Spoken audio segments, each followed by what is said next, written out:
Viernes 6 de septiembre, Luna Nueva, San Juan de Rivera, Zacarías, Eleuterio, Porfirio, Cleto, Donaciano, Humberto y Fausto. Oh, Fausto. Eva. Fiesta nacional en Suazilandia. 1.113.000 habitantes. Y un rey que tuvo 70 esposas. Ahí sí. Bien, tenemos que un día como hoy nacieron aquí en República Dominicana José Osvaldo Lejer, Fausto Rey, nuestra querida Vilmania Malena, que trabajó con nosotros después de Carlos Alonso en el 9, Vilmania, un abrazo, Juan Bautista González, sacerdote, Juan Lorenzo Despradel, periodista, Iván de Castro y Tejada, Brian de Morisi. Un día como hoy nació Dominique Bludon, viuda de Camps, la última esposa de Atuey y hija de Charles Bludon. Elpidio Ávalo Díaz y Ramón Abello, propietarios de farmacia. José Jan Jiménez, que nos oye desde Medellín. José Jan Jiménez y Yapor. Claudio Carvajal, Santiago Yunes, Santiago Yunes, y doña Ángela Encarnación. Doña Ángela Encarnación fue pareja del doctor Mario Collado, con quien procreó 2 hijos. A todos los nacidos un día como hoy, le deseamos salud y larga vida. Tenemos también aquí el reconocimiento que queremos hacerle a un hospital que es propiedad de Mariela Vicini. Está en la Luperón y hemos hecho un recorrido por ese centro. El centro se creó originalmente para tratar diabetes, obesidad y tener todas las especialidades que giran en torno a esas enfermedades y a esa situación. Sin embargo, SEMDOE es un hospital que para nosotros es la mejor estructura hospitalaria que se ha construido en este país, en todos los sentidos. SEMDOE, el gobierno dominicano está disponiendo en este momento de una cantidad de inmuebles y de activos que fueron recibidos mediante acuerdos por delación premiada a algunos imputados en los diferentes casos que se está cerrando en la Procuraduría. Algunos condenados a devolver un porcentaje del dinero que se supone obtuvieron en forma inadecuada, pues se ha llegado a un acuerdo de que las cosas que ellos compraron con ese dinero las entreguen. Hay una gran cantidad de activos y para una muestra, solamente 2 imputados están entregando 2.500 millones de pesos, de los cuales el 60% es en inmuebles, solares y construcciones. Así es que el Estado podrá mudar todas esas instituciones que están pagando alquiler. Queremos invitarlos a ver el domingo a las 2 de la tarde en Voz Media Network, Canal 85 de Claro, Win TV, YouTube y todas las plataformas digitales, el programa La Crónica Televisión. La Crónica TV es producida por una hija de don Bienvenido Jacim Egel. Elizabeth Jacim iniciará el domingo la transmisión de un programa que tiene por nombre El Medio que manejó Bienvenido Jacim, pero él lo tenía radial y escrita. Ella la va a tener en televisión. Así es que no se pierdan el domingo a las 2 de la tarde. Bien, finalmente quisiéramos primero felicitar y luego invitar al presidente de la Sociedad Filatélica para que nos hable de la obra más completa que se ha recopilado en el área postal dominicana. En la noche de ayer, Juan Manuel Prida presentó 2 tomos, ahí están, de legislación postal dominicana, desde 1844 al 2000. Ahí está todo lo relativo al correo, desde los decretos que ordenan la emisión de sellos hasta la contratación del transporte del correo en el pasado hasta hoy. ¿Cómo se transporta el correo? Así es que este documento tiene un valor que es muy difícil de igualar, tiene todo, y yo creo que es la Sociedad Filatélica la que le corresponde venir y hacer las recomendaciones para todo aquel que quiera conocer todo lo relativo a lo postal y la evolución que ha tenido, que vean la legislación postal dominicana desde 1844 al 2000, de Juan Manuel Prida. Le agradecemos mucho a Juan Manuel Prida el envío del ejemplar que se compone de 2 tomos. Gracias, y veremos al presidente de la sociedad con Prida, que vienen a hablar de este aporte al área postal dominicana. Bien, en el día de hoy queremos decir que el comentario que aparece en el diario El Caribe, firmado por nosotros, dice: un milagro. Los 4 presidentes que hemos tenido desde 1996 hasta la fecha han puesto en manos de la divinidad el tema haitiano. Cada uno de sus gobiernos nos han llenado de palabrería sin respaldo de acciones concretas.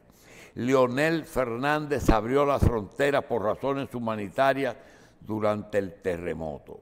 Los empleadores sin regulación han usado más extranjeros de lo que las leyes nacionales permitían. Crece la presión internacional para evitar deportaciones, porque quieren que más haitianos estén en el país. Luis Abinader no puede seguir esperando un milagro. Ha terminado un gobierno sin hacer nada concreto que no se encamine a un objetivo de sobrevivencia al colapso haitiano y a la imposición internacional de que la solución está aquí. Añadimos que en el día de ayer llegó el secretario de Estado a Puerto Príncipe y que anoche llegó a República Dominicana. El secretario de Estado es el funcionario no electo más importante que hay en Estados Unidos. La posición de Estados Unidos se pone de manifiesto que no es una posición partidaria, sino del sistema. El antiguo secretario de Estado de Donald Trump, el señor Pompeo, se ocupó de impedir la reforma constitucional que estaba cursando en el Congreso y luego vino a la toma de posesión de Abinader, se sentó junto al presidente haitiano y el gobierno sentó por los files allá atrás al embajador chino. Hoy viene Blinken. Uno se pregunta, ¿qué cosa tan importante tiene que ser personal? No puede ser por teléfono. Así que el gobernador de la isla, el señor Blinken, está en el país. Y la mejor muestra de que la situación de Haití es difícil es que después de reunirse con el presidente del Consejo de Haití, vino a dormir aquí para no correr riesgo en Haití, porque dormir en Haití es complicado para el señor Blinken. Él durmió tranquila y plácidamente en un 5 estrellas aquí. Así es que le damos la bienvenida a nuestro gobernador. O algo que comiera le podía hacer daño también. Nuestro gobernador. Ya veremos los resultados. Bien, señores, vamos pues a conversar con el ingeniero José Israel Cuello, que vamos a la palabra diaria, porque todo tiene que estar iniciado. Vamos. La palabra diaria es del poeta, político e historiador español Jaime Balmes. Jaime Balmes dice: hay de los pueblos gobernados por un poder que ha de pensar en la conservación propia. Repito, hay de los pueblos gobernados por un poder que ha de pensar en la conservación propia. Cualquier similitud es pura coincidencia. Ahora que estamos en reformas constitucionales, José Israel nos va a hablar de lo que él cree de esas reformas. Es constitucional, las fiscales son otro tema. Adelante, ingeniero. Bueno, viene el caso, a la hora de hablar de las reformas constitucionales, un artículo brillante, como siempre, de Inés Ayspún, que señala que Venezuela está dando una lección al mundo. El contrapeso real y libre de las instituciones, la separación de poderes, es innegociable. Ahí es donde falla el proceso venezolano. Si el poder no se contrapesa con instituciones para el contrapeso, se hace infinito, se hace pleno. Trump tiene una pila de gente, probablemente gente talentosa, en los tribunales de justicia que escriben sentencias a la medida de sus necesidades. Digo, Maduro. Así es difícil equilibrar el poder institucional. Está cerrado el juego en Venezuela, pero el pueblo venezolano y sus fuerzas políticas organizadas en la clandestinidad y en la semiclandestinidad están dando el pleito. Y es estimulante que eso suceda, porque América Latina da una serie de espectáculos sobre la gobernanza que realmente son muy primitivos. Cuando tú ves las cárceles de El Salvador, con los presos colocados como si fueran remas de papel. Ahí, compaginado, ahí todo. Sí. Y semidesnudos y en poses indignas. Tú piensas que tanta lucha de ese pueblo por cambiar la situación exterior se ha desperdiciado. Porque eso no es lo que buscan los pueblos en su lucha. Bien. Los dictadores, los que se apoderan del poder total, los que grimen la necesidad del poder centralizado absoluto, siempre encuentran una excusa para vulnerar el límite que las instituciones le imponen. No hablemos de Nicaragua.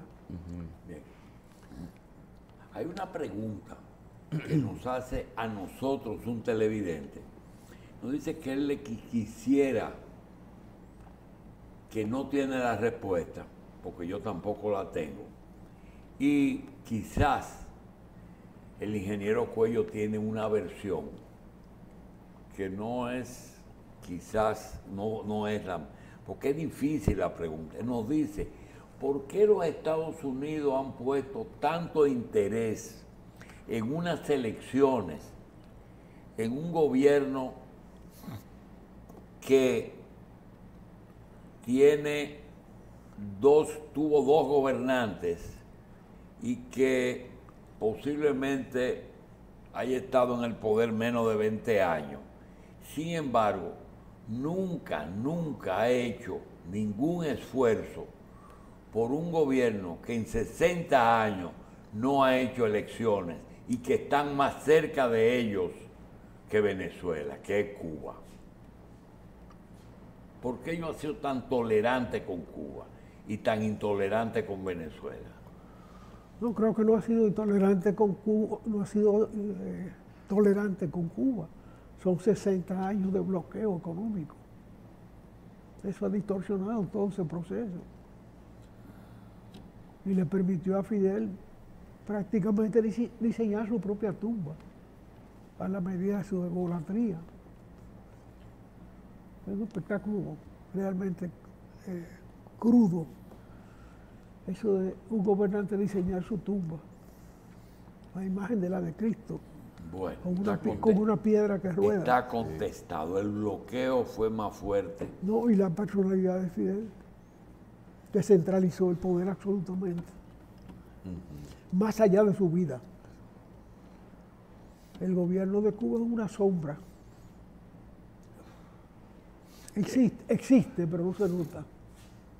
Bueno, señores, oigan, ¿cómo le vamos a plantear a José Israel este tema? El poder político, que no tocó lo esencial cuando inauguró su segunda juramentación, se vio obligado a tocarlo al calor del tiempo y del colapso del sistema energético, que era previsible. Realmente en la campaña electoral no se mencionó nunca el tema del problema energético. Eso no fue un tema de debate. Estando involucrados como están todos los políticos dominicanos en él, porque es un problema de responsabilidad del Estado. La privatización lo que hizo fue privatizar la generación, pero el resto de los aspectos del sistema energético lo mantiene el Estado en la mano, incluyendo una parte de las inversiones que repitió el esquema del Estado invirtiendo en generación, que había sido la parte virtuosa del proceso de cambio que estableció Hipólito Mejía en su corto gobierno. Sí. De manera que hoy le tocó al gobierno hablar de eso, porque estamos en apagones y los apagones van a ser muy fuertes. Todos los días son más fuertes. Pero uno no sabe a veces a qué atribuirle los apagones, si es a imprevisión a una cosa que le explotó en la mano a ellos, o quizás es algo que durante el primer periodo gubernamental se trató como de atajar con el próximo, con un propósito muy parecido a lo que dice la palabra del día de hoy. Es decir, de mantenerse, de no actuar en contra de sí mismo. Es decir, si se asumía la realidad del sector eléctrico como estaba y sin subsidiarlo, definitivamente se hubiera reflejado en el panorama electoral. El problema es que tú no te puedes esconder de la realidad. Las cosas explotan. Es un problema de potencia. Lo que trae los apagones ahora es lo mismo que traía los apagones de Julio Sauri. Cuando la potencia llega a su tope, en cualquier momento un transformador explota, porque hay una demanda mayor de energía de la que puede suplir. Y fragilidad en el sistema también. Podemos hablar de fragilidad en el sistema porque cuando llueve duro la luz se va también. Bueno, pero eso son fragilidades del sistema, las dos. La potencia es la fragilidad más delicada del sistema eléctrico. Esa es una realidad. Entonces, cuando la potencia llega a su tope en cualquier línea, ahí estalla un transformador y hay un apagón en una zona. Y a cargar con él. Bueno, ahora le están facturando la potencia al gobierno. Pero mientras tanto se le está facturando a todo aquel que durante un mes pasa de 700 kilos. Le facturan un año a la potencia, que prácticamente duplica la factura. Y eso no es justo. Porque ¿a quién cobrarle la negligencia? Los responsables. Usted dice que están facturando un servicio que no están en capacidad de dar, un nivel de potencia que no está instalado. Exactamente, que no existe. Se están facturando una potencia que no existe, porque tú no estás dispuesto a aumentar eso a ese nivel. No tienes capacidad para hacerlo. Entonces eso, yo no sé de dónde lo inventaron, pero eso no tiene sentido. Digo, tiene un sentido. Sí, bueno, cobrar lo que no cobran. Sí. Sencillamente. Así es. Bueno, y dice usted que la situación del sector eléctrico es peor a la que existía en el 2020, pero también vamos a ver en cuanto a lo que tiene. Qué bueno que estén tocando el tema ahora, sin desviarlo. Primero vamos a hablar de esta situación, de por qué se debe esto. Dice usted que la pérdida de las empresas distribuidoras, la transferencia al sector, bajó la inversión en programas y proyectos de reducción de pérdidas. Es decir, en vez de subsidiar, debió haberse dedicado el dinero a mejorar las redes y a reducir las pérdidas entonces. Mira, el problema comenzó desde el principio con el manejo de Punta Catalina. Punta Catalina es la empresa más grande, la empresa más grande de generación del país en línea, produciendo. Entonces tú no puedes tener débil tu mayor capacidad, sobre todo cuando esté en manos del Estado, porque el Estado asumió su propiedad y pagó más allá del dinero que costaba. Y al principio de este gobierno hubo detalles que como que a los administradores se les olvidó comprar carbón y de repente no había carbón. Bueno, fue tan grave la crisis que el administrador ha desaparecido del mapa. El administrador de entonces. Ya no se menciona. Desapareció, ¿Sí? Nadie lo menciona. No sé qué experiencia tenía, pero se frustró una carrera también y eso duele. Porque algún mérito tenía él para que le dieran ese cargo. De manejar una planta, la planta más grande del país en un momento de tránsito. Bien. A partir de ahí se hicieron licitaciones para la producción de energía en Montecristi. Durante mucho tiempo yo escribí la idea de que la posición geográfica era el mayor recurso para la expansión de la economía dominicana. La vida me dio la razón porque la separación de China con Estados Unidos precipitó los acontecimientos. Y una parte gruesa de las inversiones norteamericanas hechas en China se están trasladando a esta zona. Y en esa ruta, que está, como decía Pedro Mir, mi querido poeta, en el mismo trayecto del Sol, por ahí cruza toda la mercancía que viene desde Asia hacia Estados Unidos, que es el gran mercado de consumo del mundo. Los mexicanos, que también tienen una posición geográfica envidiable en ese mismo sentido,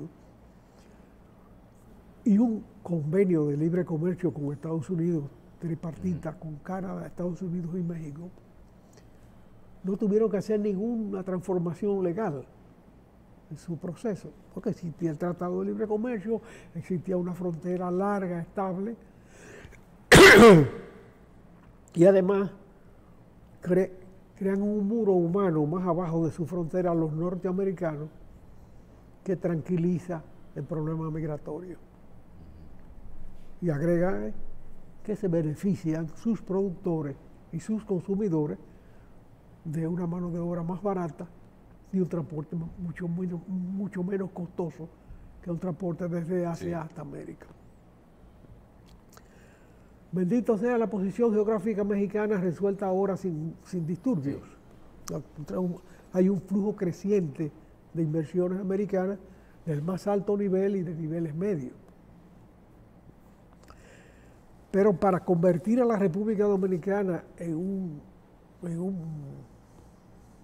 un tesoro en ese sentido, las inversiones no se han hecho a tiempo.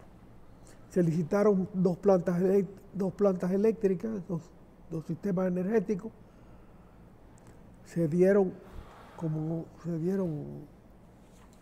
en un concurso no muy bien manejado, muy limpiamente manejado, a dos empresas locales que ya tienen inversión en el sistema eléctrico.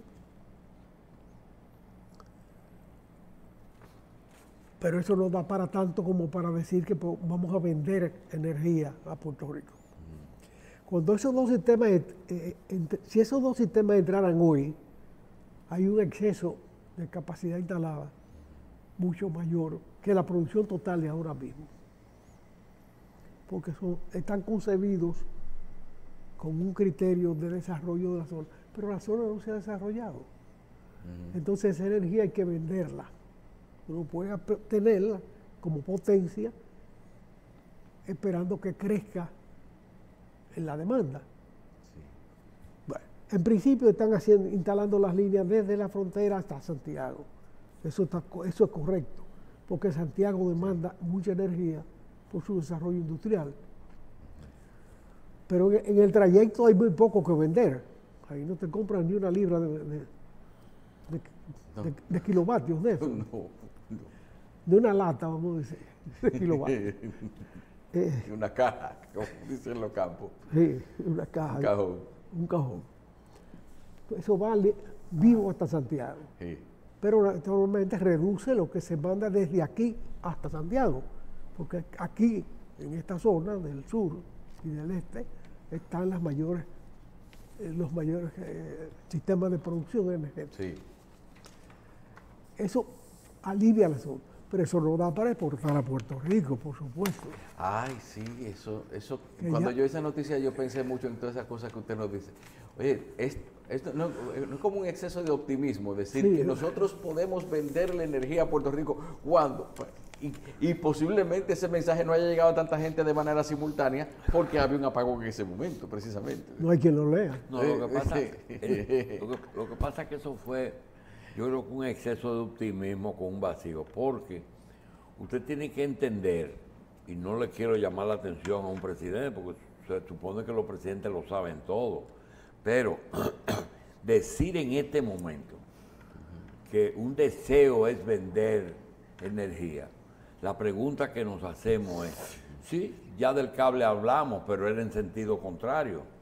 Fue cuando aquí entramos en crisis, en Puerto Rico tenía instalaciones que se habló de traer energía de allá. Ahora nos dice, nosotros podíamos en el futuro vender la energía a Puerto Rico, pero yo me pregunto, ¿es el momento de hablar de eso? De hablar, porque hay una parte del público que conoce la historia del cable, pero hay otra parte que se pregunta, que van a vender energía, pero van a vender apagones.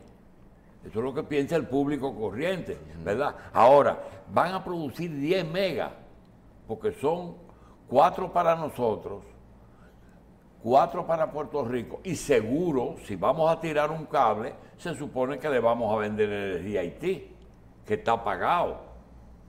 Entonces, eso es algo que se puede planear, pero una vez se diga de dónde es que se va a producir. Pero la economía haitiana no. ¿Perdón? La economía haitiana no tiene una demanda significativa de energía.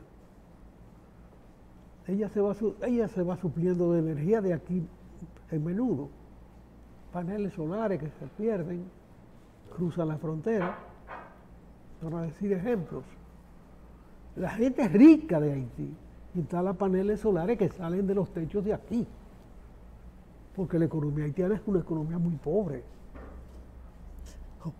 sobre todo cuando tú la comparas con una economía más o menos desarrollada comparativamente de este lado. ¿Y cómo es la energía en Estados Unidos? ¿Quién la genera? ¿El sector privado o el sector público? Ambas penas a la vez. ¿Ah? Ambas penas a la vez. Ahí el Estado genera las presas y eso. Las presas y los sistemas de riego consiguientes y grandes inversiones. Pero cualquiera que instale un sistema vende energía en Estados Unidos. Es una economía de mercado. Ahí hay mucha propiedad privada de energía. Hay empresas tan grandes que tienen sus propios generadores. ¿Usted cree que la General Motors sale por la mañana a comprar libre y media de kilovatios? No, yo digo que si se va a hacer ese negocio de vender la energía a Puerto Rico, si tenemos la posibilidad de hacerlo, que sean renovables. Porque quizás... No, la renovable no tiene esa vocación. Porque la renovable no es permanente. La renovable... De verdad no se puede. Digo, se puede. Sí. Hay, las grandes empresas son renovables. Pero 24 horas... Aquí no hay ninguna empresa que trabaje 24 horas. No. Ninguna. No, hay época de sequía también. Pero también todo nos lleva a reflexionar acerca del qué le podemos ofrecer nosotros como alternativa de producción energética, cuando recordemos que precisamente de una generadora de Puerto Rico nos mandaron una vez los desperdicios para acá, del Rocash. Y uno agarra y, por ejemplo, por las fotos satelitales nocturnas uno ve que Puerto Rico es una isla que está más prendida que nosotros. Usted ve que incluso las fotos satelitales nocturnas te muestran la silueta entera de lo que es el mapa de Puerto Rico electrificado en comparación con lo de otros países de la región. Pero ellos han tenido crisis energética fuerte en este momento. No, después del huracán María, ahí, según lo que me dicen, no se ha recuperado. Todavía se sienten mucho los estragos en lo que es la red eléctrica y vial también. Muchas cosas. Pero volviendo a lo que es lo del patio, el descubrimiento de 800,000 usuarios irregulares de la electricidad. Entonces, eso no es como llover sobre mojado, o quizás decir algo que todo el mundo sabía o de lo que no se quería hablar. No, porque se ha hablado mucho de que sobre la capacidad, la demanda, la potencia, todos esos factores que determinan la eficiencia del sistema energético. Pero se ha podido establecer que de toda la energía que se factura, el 95% se cobra. De manera que no es que la gente se roba la luz. Ese es un índice semejante al de cualquier país del mundo. 95% es un índice bueno. El problema es que no se factura la luz, que no se extienden las líneas, y entonces la gente hace líneas propias. Yo he dicho varias veces aquí que un empleado iba con él, un muchacho humilde, íbamos al aeropuerto a resolver un problema, y en el camino me enseñó su línea. ¿Qué? Y porque él había construido 6 habitaciones para alquilarlas.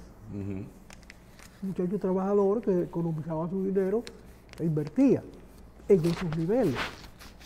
Su línea, y la palabra, ¿cómo es tu línea? Tú tienes una línea.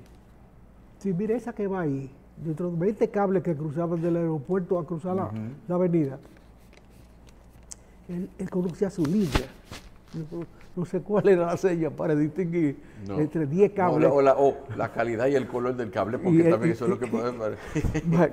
Hasta por el número, él la conoce hasta por el número de empate con tape que tiene el cable. Lo bueno, pero él tendría su lenguaje para entenderlo. Y entonces yo le alquilo la habitación hogar, con luz o sin luz. Ajá. ¿Con luz o sin? Sí, o sea, él tenía un valor agregado en su propiedad. Sí. De una energía que no pagaba. Probablemente, si lo ha manejado bien, debe tener un edificio de apartamento ya, con los mismos recursos. Bueno, esa es la parte chistosa de la pobreza dominicana. Pero pasa eso de que hay gente... El pobre que trata de salir de abajo, haciendo lo que es necesario hacer, porque la gente demanda energía y no se la venden. Si se la están pagando a él, ¿por qué no se la pagan al Estado? porque sencillamente el Estado no pone la línea, ni hace la factura. Pero en un reciente artículo que publicó Bernardo Castellano, que insiste en ese tema con suficiente autoridad, más que suficiente, decía que el 95% de la energía que se factura se cobra en cualquier nivel. Entonces que no vengan con que son los ladrones, sino los no atendidos. Pero compra el Estado, que es el que maneja la distribución, a tiempo los cables, los generadores y toda la parafernalia que necesita. Para esos 300,000 y pico de usuarios que no tienen servicio energético moderno. No la compra. Entonces, muchos recurren ahora a los paneles solares, que es un recurso válido, porque es más estable para ellos que una línea de un empleado de una imprenta, que no está ahí atendiéndola. Bueno, a mí se me ocurrió hace muchos años, porque he escrito bastante sobre esto, la coronelización de las líneas. No la generalización, la coronelización. Entregarle a los coroneles que no hacen nada. ¿Qué hace un coronel?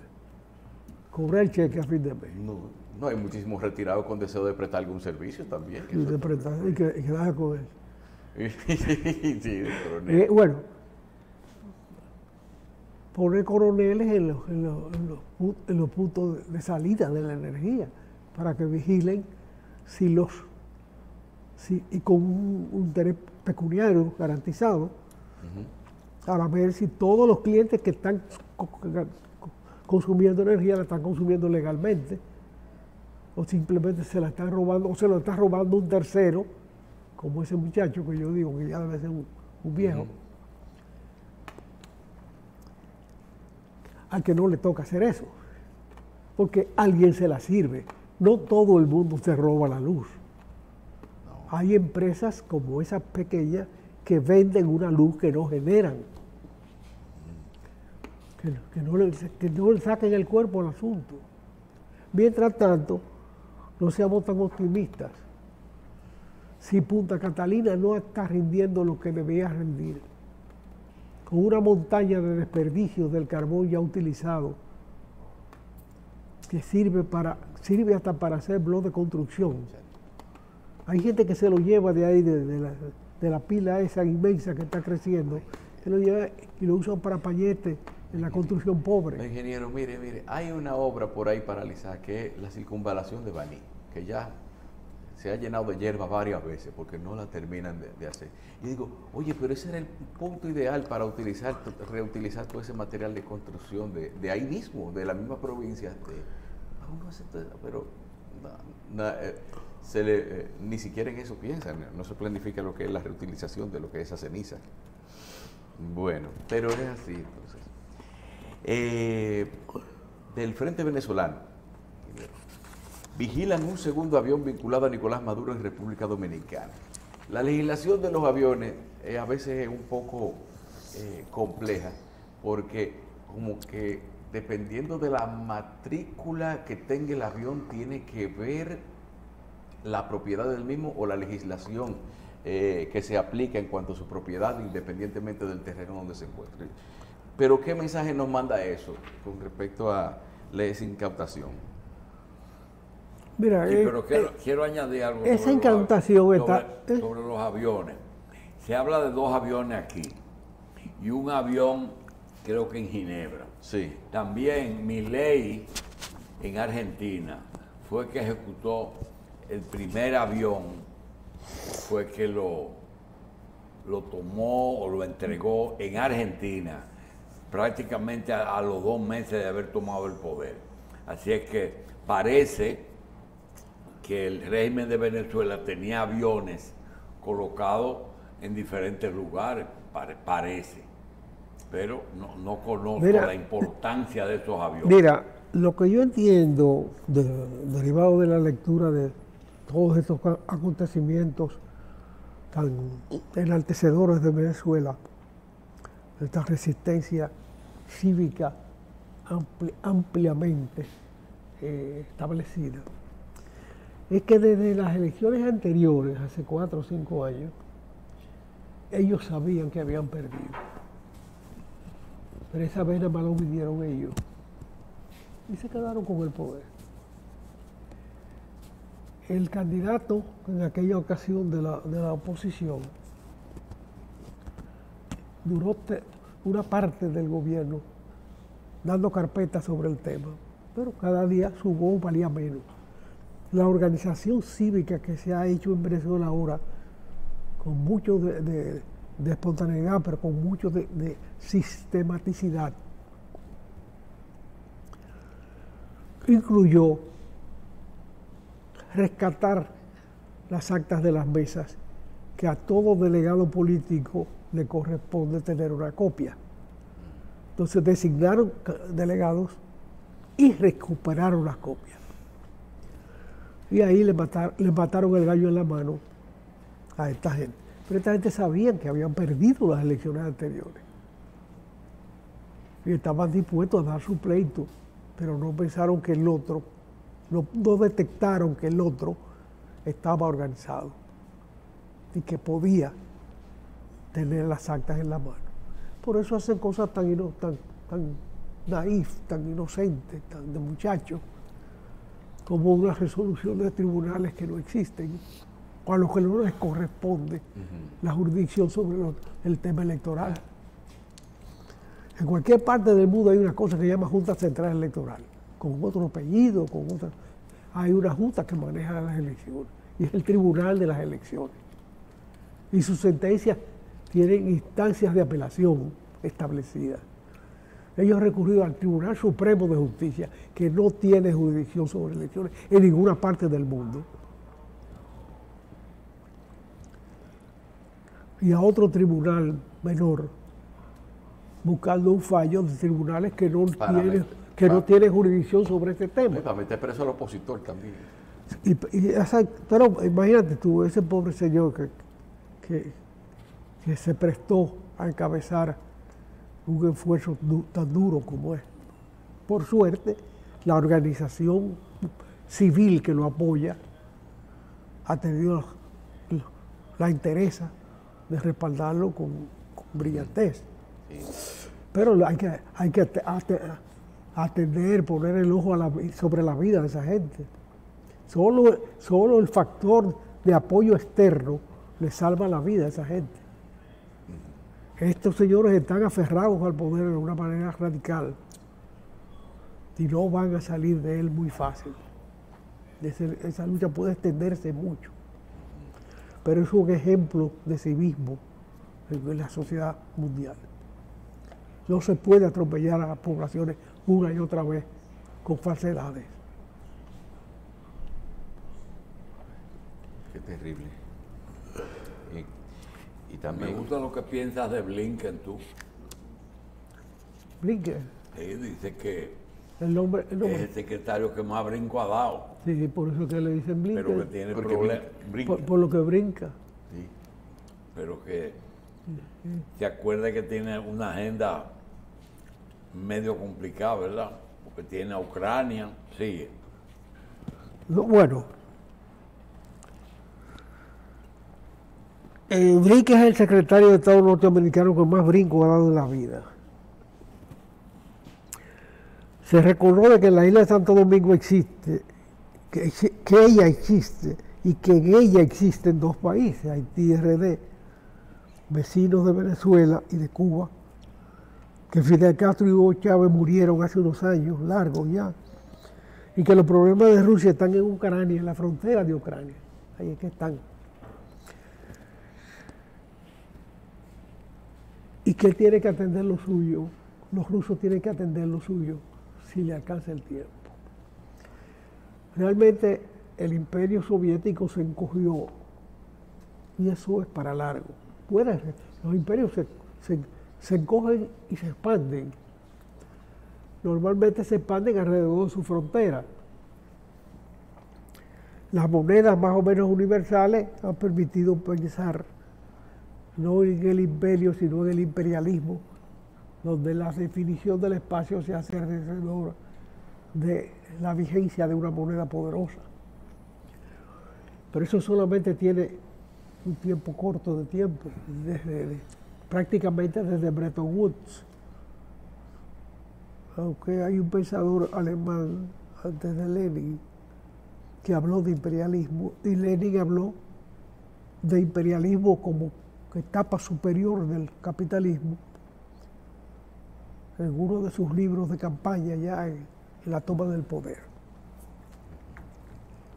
Pero lo cierto es que Rusia no es un problema universal ya. Puede ser una locura porque tiene armas muy potentes, tiene un arsenal muy poderoso, pero prácticamente el liderazgo ruso se va encogiendo y cada vez se concentra más en Putin. Y cuando se concentra mucho el poder, esto se resuelve más fácil. Sobre todo para que quienes no tienen escrúpulos resolverlo de esa manera expedita. No, los desaciertos en Ucrania también tienen que... Los desaciertos en Ucrania también le han mermado mucho. No es solamente el encogimiento geográfico del poder. Sí. Sino, y además ahora le viene otro tablazo porque la emergencia de la India tiene un efecto sobre las zonas musulmanas de Rusia, que es la otra periferia. Ella tenía dos periferias. Una, la hija de la Segunda Guerra Mundial, que eran los pedazos de países o países enteros que le tocaron en la repartición de la Segunda Guerra Mundial, todos los cuales se separaron de ellos tan pronto se proclamó que la Unión Soviética había desaparecido por un acta firmada en Minsk, uno de esos países. Pero ahora lo que se está separando, atraído por la expansión china, la expansión mongólica y la expansión de la India, son los países de la periferia histórica de Rusia, la previa a la Revolución Soviética. Lo que terminan en Tayikistán, Uzbekistán, Sí. Todos esos son países musulmanes y todos esos países tienen un atractivo hacia el mundo musulmán más fuerte que el atractivo que pueda tener sobre una Rusia en decadencia. De manera que ese no es un problema muy grave, eso también. Pero el problema de los países de Palestina, ese es un problema que tiene 2000 años y no hay forma de resolverlo. Ahí no hay quien empareje la resma. Eso no termina nunca. Hoy los israelitas tienen más problemas que cuando se desató esta guerra, esta que estamos viviendo, porque tienen otros vecinos que están interviniendo en la guerra. Ese es el problema.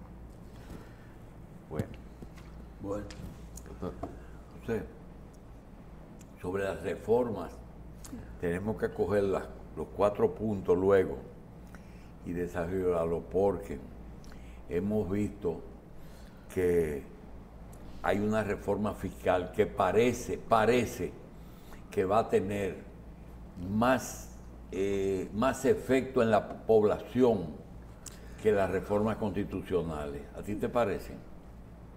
Efectos inmediatos. Mira, yo he trabajado en ese tema y entiendo que la reforma fiscal que conlleva los ingresos y los egresos del Estado debe manejarse más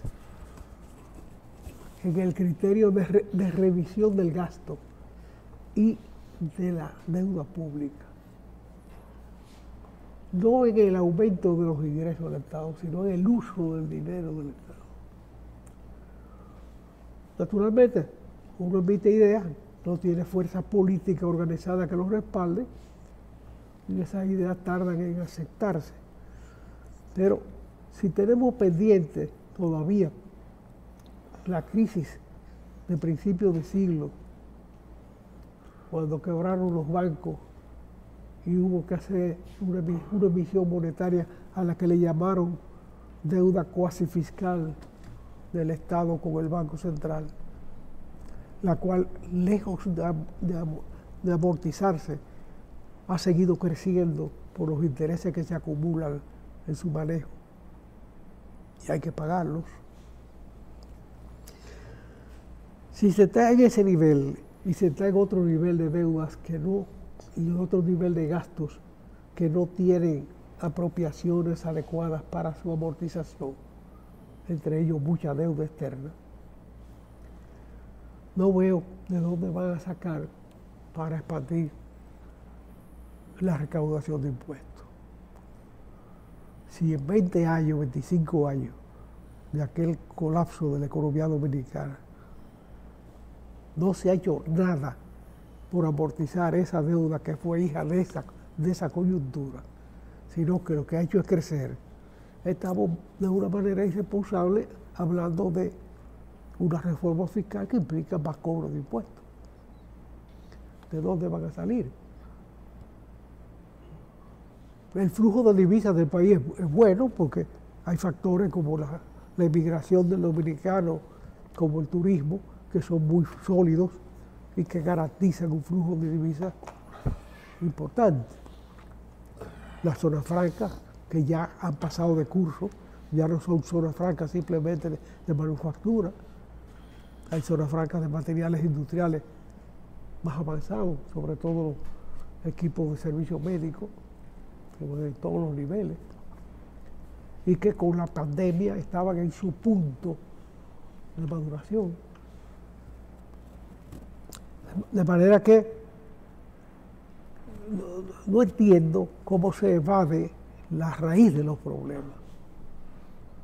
Si usted no tiene capacidad de resolver problemas del déficit cuasi fiscal con el Banco Central, usted está sacándole el cuerpo al asunto. ¿De dónde van a salir los impuestos? Que la zona franca tiene que comenzar a pagar impuestos, ¿no? Eso está en el convenio de la zona franca. Eso no es problema de modificación del régimen impositivo. Eso es problema de cobrarlo. Si a ustedes dieron una concesión por 20 años para instalarse en una zona franca y pasaron esos 20 años, usted está comprometido a comenzar a pagar, no hay que modificar la ley para eso. Pero está acostumbrado. Entonces hacer otra ley para quitar la costumbre. No, por favor, respétese. Bueno,